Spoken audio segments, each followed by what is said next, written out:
Welcome to the Jesus-centered journey, the Bible in 365 days.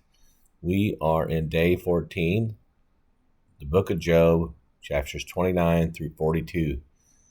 The title for this section is God's Response and Restoration. Our theme for today, God's redeeming power and the triumph of faith.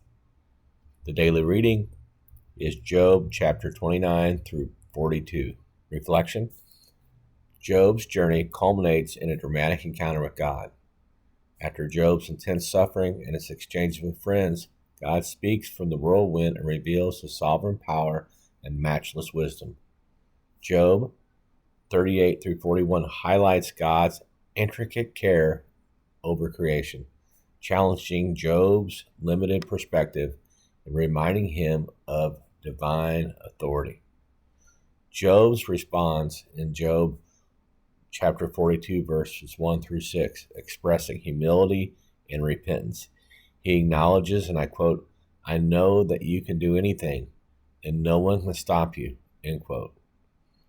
Job 42, verse 2, his heart shifts from protest to worship as he grasps that God's ways transcend human understanding. God then restores Job's fortunes, granting him twice as much as he had before. Job 42, verse 10. This restoration signifies more than material gain. It showcases God's power to redeem and renew a broken life.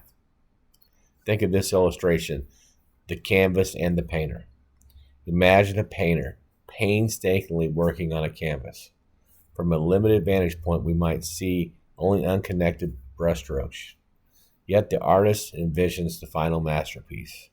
Similarly, God orchestrates events, even suffering, to shape his greater plan. Job realizes that God remains the master artist, crafting each stroke with purpose and grace. Historical insight. Early church leaders and theologians recognized the profound significance of Job's restoration. Justin Martyr viewed Job's experience as an early sign of God's unwavering commitment to his faithful. Clement of Rome noted that Job's humility exemplifies how trust in God ushers in deliverance.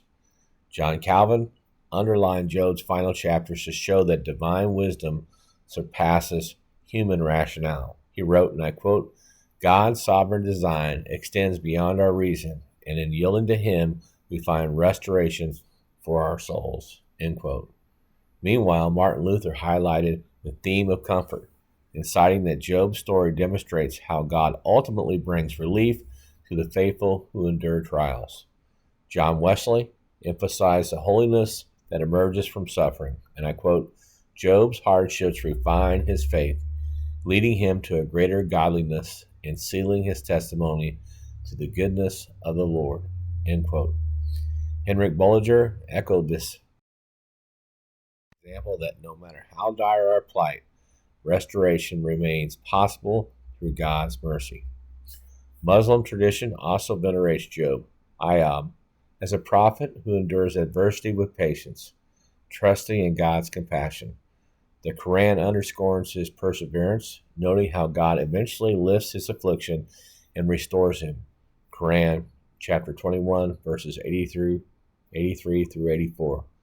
This common narrative among different faiths highlights this universal truth of God's grace in overcoming suffering.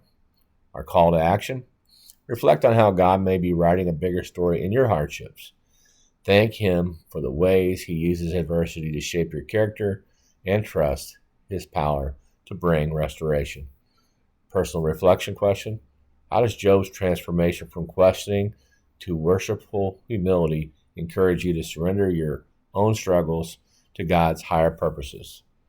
Group reflection question: in what ways does Job's final restoration highlight God's grace and power, and how can we extend that hope to others facing trials today?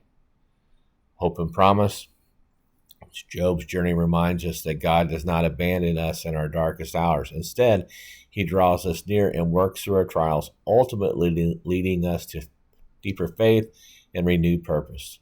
The story points to Jesus, who fully embodies God's compassion, by bearing our sins and suffering on the cross. Through Christ's resurrection, we possess a living hope that transcends every earthly sorrow. Like Job, we can trust that God restores and redeems beyond our imagination when we yield to his perfect will. Our Jesus-centered prayer: Lord Jesus, you are our Redeemer and Restorer. Thank you for showing us through Job's life that no hardship is beyond your power to redeem. Give us the humility to recognize your higher purposes when our hearts ache with questions. Teach us to trust your character even when we cannot see the complete picture. May our lives reflect your grace as we extend hope and compassion to those around us. In your holy name, amen.